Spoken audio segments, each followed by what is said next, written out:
Well, it's about time they wrap this rivalry up. And this wasn't even supposed to be a rivalry. What's good? It's Wood. We've got the rematch between Josh Taylor, 19 wins and 1 loss, and Jack Catterall, 28 wins and 1 loss. The first fight, to say that it was controversial would kind of be an understatement. And the road to getting here is kind of a head scratcher. Josh Taylor went from being the undisputed 140-pound champion, beating really good fighters like Victor Postal. That was a close fight, but he beat Victor Postal, Ryan Martin in the World Boxing Super Series, Ivan Baranchyk in the semifinals of that World Boxing Super Series, and then Regis Prograis. He beat him via majority decision. Excellent fight. Go rewatch that one. It was one of the better fights of 2019, and that was in the finals of that World Boxing Super Series. Josh Taylor came into that Prograis fight with 1 belt. He left that fight with 2 belts. And then he fought a tune-up fight or a mandatory opponent in Apinun Kong Song. He knocked him out in the first round. And then he fights the battle for undisputed against Jose Ramirez. Another really good fight. This one featured 2 knockdowns. Taylor dropped Ramirez twice. One of the 2 knockdowns was a little bit controversial in terms of how the referee's style of officiating kind of led to the knockdown, kind of breaking them up in a way where only one guy got the signal apparently, and Josh Taylor let his hands go. And Josh Taylor does a lot of that. He kind of throws punches in those kind of gray area moments. I mean, he's always looking to do something a little bit rough to get an edge. And, I respect a lot of that instinct, if you will. So Josh Taylor, undisputed champion at one point. He's in most people's like top 6 to top 8 pound for pound in the sport. I mean, he was clicking on all cylinders, and he had an air of confidence about how he would fight. He was fighting in a very exciting way where it just looked like when he wanted to put his foot on the gas and kind of get the last punch of an exchange and kind of muddy the waters where he needs to, throw that extra 2 punches where he needs to. He was fight over fight, just finding a way to come out on top. And I rewatched that fight against Prograis a couple of times, and I thought both times I watched that Josh Taylor edged that fight. So after becoming undisputed champion, Josh Taylor signs to fight Jack Catterall. That's his mandatory challenger for one of his 4 belts. That fight's supposed to take place like late in the same year that he became undisputed. So he fought Jose Ramirez in May. He's supposed to fight Catterall like towards the end of the year. Then Josh Taylor suffers a knee injury. It becomes postponed, and Josh Taylor caught COVID. So it was like a nightmare of an initial training camp. They postponed it to February. So they enter that fight with Josh Taylor at nearly a minus 1,000 favorite. He's like a minus 900 something, making him like a greater than 9-1 favorite going against Catterall. And sometimes when we get these, mandatory challengers or mandatory championship fights, we almost take for granted that the guy who we know is the champion, this is the man, that he's just gonna win it. And sometimes we need to be careful with that. We see those types of upsets. Like, I remember when, Maris Briedis first fought Opataya. I saw the names and I seen a little bit of Opataya. I wasn't too familiar. I'm like, yeah, Maris Briedis is probably gonna win this one. You think about Joe Cordina just last weekend against Anthony Casace. It's like, Cordina, he's got a couple successful title defenses. He's probably going to beat Casace. And please believe, when Josh Taylor was about to fight Jack Catterall, most of us were thinking, yeah, Josh Taylor should win this fight. We might have said, okay, it's going to be closer than we expect because, it's a homecoming. They were fighting in his hometown of Glasgow, Scotland. So there's often a lot of pressure, and fighters often underperform in those environments where it's like a homecoming fight. But this was supposed to be a showcase type of fight against the mandatory, who had previously taken step-aside money so that they could do the Taylor versus Jose Ramirez fight. So Jack Catterall was just kind of waiting in the wings, just waiting for his shot. So they go into the fight, and you could tell in the first few rounds, Jack Catterall is kind of lining him up for some nice left hands, and Josh Taylor's coming in, as he often does, sometimes a little bit over aggressive, and Jack Catterall, he's kind of changing levels and getting that sneaky and pretty hard left hand in there, just splashing Josh Taylor, like making things really interesting. Like, Josh Taylor needs to keep his head off the center line because he's just getting popped by this counter left hand that he keeps on more or less walking into. In fact, Josh Taylor's approach to this Catterall fight, the first one, was a little bit like Teofimo Lopez's approach to the George Kambosos fight, which was another fight that got, postponed. Another fight that we just took for granted, that Teofimo Lopez versus George Kambosos. Are you kidding me? Who is Teo gonna fight next? That's what we're thinking about, once he gets through this George Kambosos fight. And that was a lot of the same sentiments here. Josh Taylor, they were talking about maybe him going up to 147, fighting like Kell Brook at the time, kind of having that be his introduction into the welterweight division. But Jack Catterall had other plans. Again, he was kind of outboxing him early, although I saw, a lot of the scorecards, including Andre Ward's unofficial card, giving Josh Taylor majority of those early rounds, but they were close, but it was interesting. And then Jack Catterall started to do more and more in the middle rounds to kind of pull away round over round, where it was apparent that he was landing the nicer, cleaner shots and that Josh Taylor hadn't made the adjustments to start boxing a little bit more wisely. It's almost like he has this one way of fighting and he's just going to stick to that. Rain, hail, sleet, snow, 20 below. He's not going to change up the way that he's approaching this. And that Jack Catterall momentum pretty much hit its climax in the 8th round when he dropped Josh Taylor. Josh Taylor came inside, threw a couple shots to the body. Jack Catterall hit him with the overhand left, kind of missed with the next shot, and then hit him with another overhand left upside the head, as Josh Taylor had already gotten stung by the first one, got hit by the third punch, and he went down. Jack Catterall shockingly knocked Josh Taylor down. The 10-1 favorite, undisputed champion, hits the canvas in the 8th round in his hometown. So now everybody's on the edge of their seats. But interestingly, in the next round, Josh Taylor fought really well. He was by far the aggressor. Jack Catterall kind of took his foot off the gas, and Josh Taylor kind of came in guns blazing. By this point, he's just making this a muddy fight. He's gonna mug him, rough him up, hit in the clinch. He's pulling out all the stops, desperate to retain his 4 belts at this point. So Josh Taylor, I thought, won the very next round, gets dropped in the 8th, wins the 9th, and then in the 10th round, Josh Taylor's fighting well again. And then the referee, for hardly any foul really, like Jack Catterall had Josh Taylor kind of in one of those headlocks. The ref pulls Jack Catterall aside, takes a point away. I remember just feeling like, what the hell is going on? Like, to begin with, I thought that the referee was kind of doing a shabby job. I didn't think it was a great moment for this ref. And then he takes a point away in this battle for undisputed, where it looks like the underdog has a real shot at pulling off the upset. All of a sudden, basically, that knockdown is negated if Josh Taylor wins the round, because then you've got a 10-8 round. And I just thought that that point deduction was inexcusable.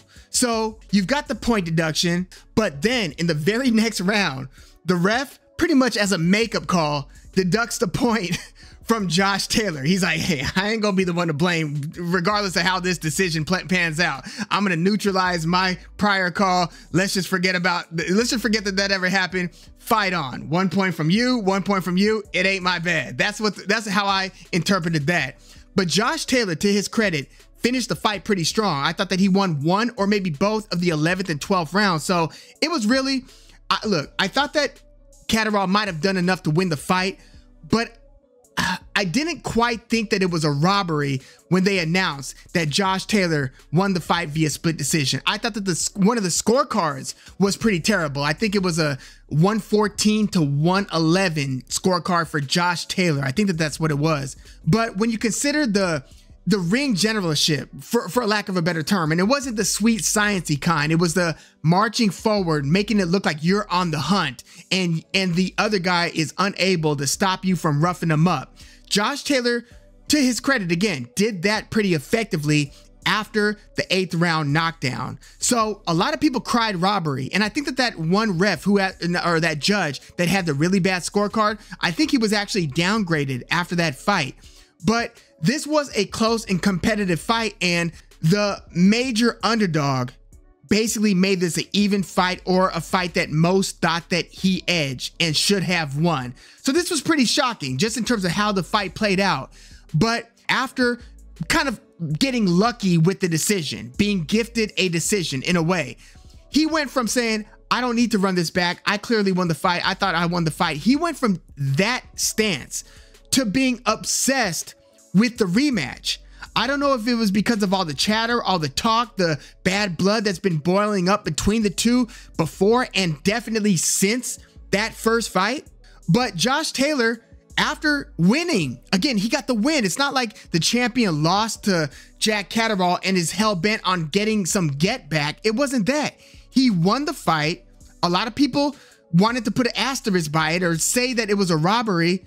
So Josh Taylor has just been obsessed with getting back in there with Jack Catterall, to the point where he got stripped one title, a second title, a third title, because he didn't want to fight any of these other mandatories.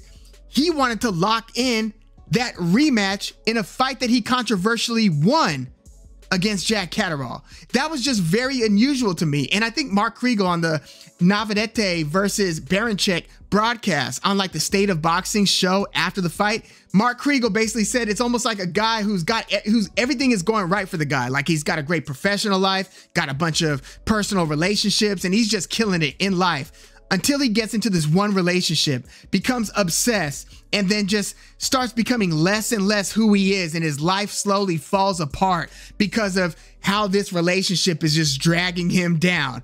I thought that was kind of a funny metaphor, because Josh Taylor, after becoming undisputed, then having this fight with Catterall, nothing has gone right career-wise since. So they schedule the rematch between Taylor and Catterall.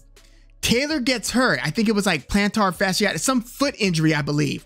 He pulls out of that fight, and instead of rescheduling or postponing the fight and then rescheduling it, they being Josh Taylor, pivot to make Josh Taylor versus Teofimo Lopez, where Taylor defends his one remaining belt, the WBO belt, against Teofimo Lopez.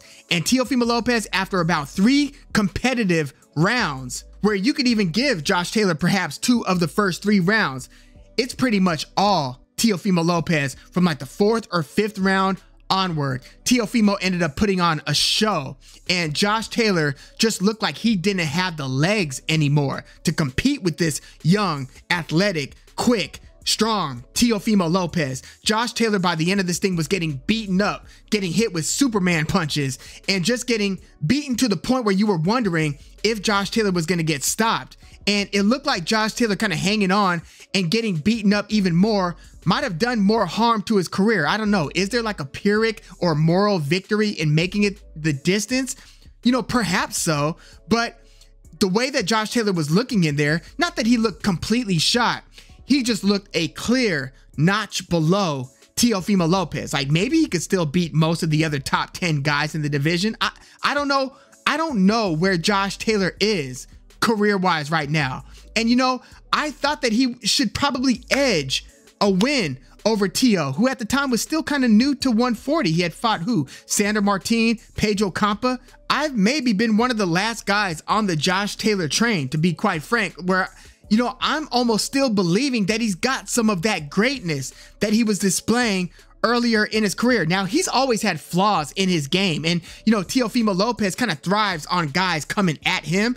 Josh Taylor, if nothing else, is going to come at you. But he doesn't seem to have the same ability to with the legs, especially in the second half of the fight, where you really need your legs and endurance down those stretches. He doesn't seem like he's got the legs to jump in, throw his punches, and then get out with the same swiftness that he did earlier in his career, or to get in, pivot, sidestep, and then throw another 2 or 3 punches effectively. Or maybe it just wasn't working against Teofimo Lopez, but it also wasn't really working against Jack Catterall. So I'm really not sure what to make of Josh Taylor. Again, so an injury prevented this rematch from taking place prior. Josh Taylor fights against Teofimo Lopez, loses via a few rounds, decision. Meanwhile, Jack Catterall fights another couple of fights, the second of which was against Jorge Linares. He wins both of those fights since the first Taylor fight, wins both of those via unanimous decision. And now here we are, Josh Taylor against Jack Catterall. But this fight was supposed to happen like a couple of months ago. But due to another injury for Josh Taylor, this time I think it was an eye injury or surgery. So even this fight was postponed. So that's 3 injuries to Josh Taylor within his last couple of fights. 1 to the knee, 1 to the foot, I believe, and 1 to the eye. And I think that there might have been 1 more injury or postponement somewhere in these last couple of fights. It just seems like it's always been injury, fight, underperform type of pattern in the recent Josh Taylor career. So although Josh Taylor was like a 9.5 to 1 favorite in their first fight, in this rematch, it's nearly dead even. In fact, it's a slight edge towards Jack Catterall in this rematch, which tells you where the public thinks Josh Taylor is career-wise right now. Because I have almost no doubt that if Josh Taylor was at 100% peak Josh Taylor, that he beats the best version of Jack Catterall. I like Josh Taylor and think very highly of him. No, he, again, is not the sweetest of scientists. He's not the greatest technician, but the way that he makes his style work for him, he just gives all types of hell to his opponents. And maybe it did take the right types of opponents to expose Josh Taylor, because, you know, Regis Prograis, for as great or as very, very good as he was in his prime, he's another come at you guy. Jack Catterall and Teofimo Lopez will both use your mistakes or your overextending yourself. They will both use it against you to different degrees of devastation. Teofimo Lopez is a more powerful puncher than Jack Catterall.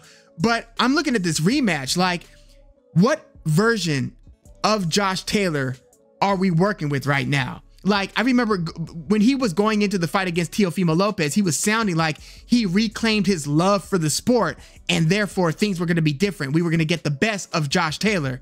We clearly didn't get that. And I don't think that that's a switch that you could just flip. Like, I don't have the legs because, you know, I mean, he's 33, so he's not like a very old fighter, and he hasn't had a ton of professional fights, but he has had a lot of elite level fights. Like, half of his career basically has been fighting elite or near elite opponents through most of the second half of his career. So how much does Josh Taylor still want to do this? How hard has he been training in the last several months? Where are his legs, and what is his endurance like? Like, how well can he move over the course of time? What are his reflexes like? Like, all of these things are such a delicate balance of all of these different properties or attributes that make a fighter what it is, where if there's even a slight slip, a very slight slip, it could have major, major ramifications. You could look like you're walking in mud and slow and can't duck or dodge anything with just a little bit of a hit to your reflexes. Also, his trainer situation. He went from Ben Davison, I believe, to Joe McNally, to Shane McGuigan, and now back to Joe McNally. I think that he's done all of that changing within like the past 2 years. So I have all kinds of questions about where Josh Taylor is right now, but I do think that he will give this particular fight, because of the grudge match, because of the nasty nature involved. I think that he's gonna pour everything into this fight, but strategically, what can he do differently? Like, I don't think he's all of a sudden gonna be jabbing a ton. He's got a pretty good jab. He doesn't use it a ton, but he can't just walk in there and get caught by the same traps that he got caught with in their first fight. Maybe he needs to do more feinting, because it was a little bit reminiscent of Teofimo Lopez's recklessness against George Kambosos. So maybe Taylor changes levels a bit more and starts setting up his attacks, starts feinting a lot more, and also starts forcing Jack Catterall to fight on the inside more than he wants to. Like, Catterall, he's really good at range. He seems like he's a little bit uncomfortable. Like, mid-range, he could shorten his shots and throw some pretty short shots. I mean, the knockdown was a couple shorter left hands. But once you start getting even closer than that, and Josh Taylor starts leveraging, taking a step back to get leverage into different body shots, if he could get Jack Catterall into fighting that kind of a fight more often and start pinning him up against the ropes without just walking again into clean left hands, because this is southpaw versus southpaw.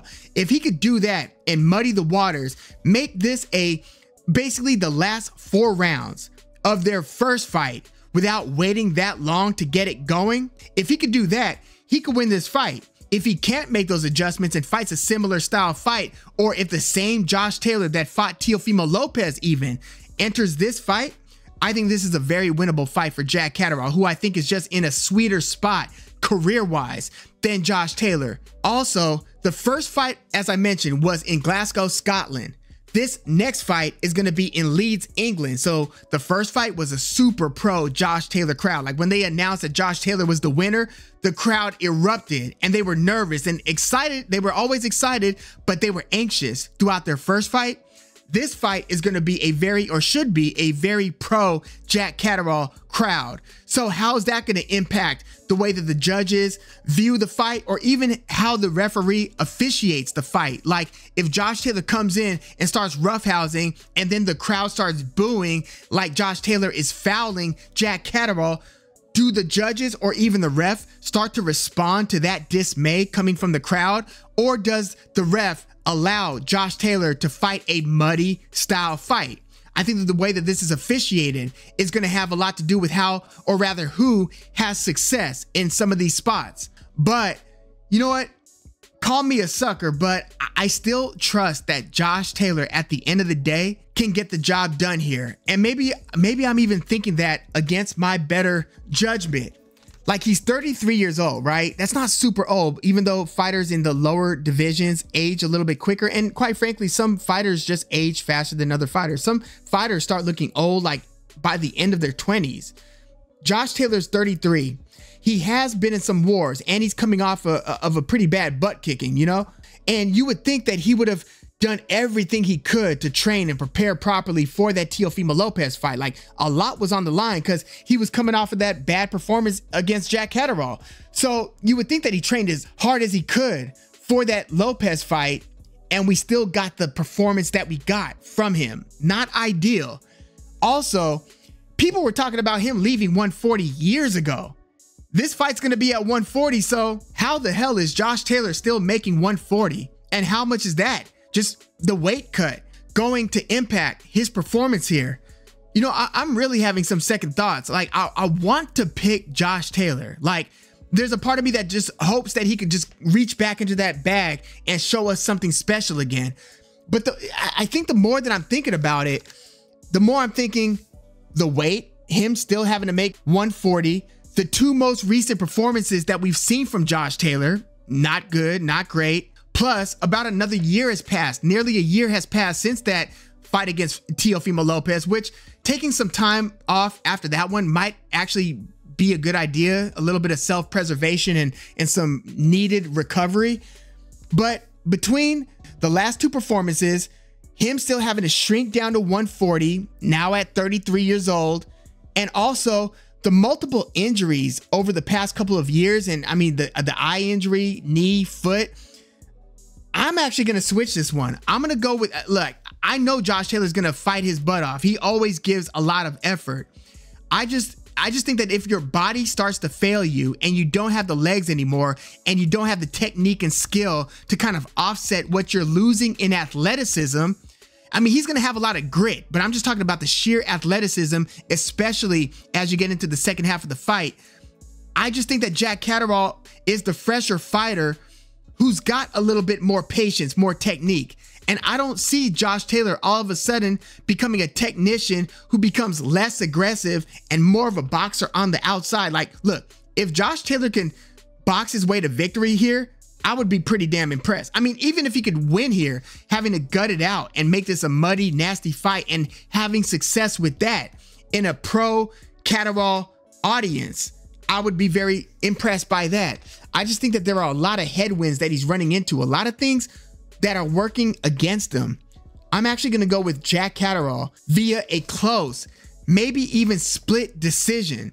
Like, I don't see this one being close and Taylor then getting awarded with another win that could be construed as a robbery. Like, that would be kind of rough, right? If he wins two disputed, controversial decisions, I think that Jack Catterall is going to be the one to be awarded a close decision win. I think that we might get a knockdown here as well. I think that Catterall has a good chance at knocking Josh Taylor down because of how out of position Josh Taylor might find himself as he continues to pursue Jack Catterall. I just think that he's going to be doing a lot of the same things. Again, maybe he's going to be feinting more. He's going to be jabbing more. He's going to be changing levels and being a little bit more patient in pursuing Catterall.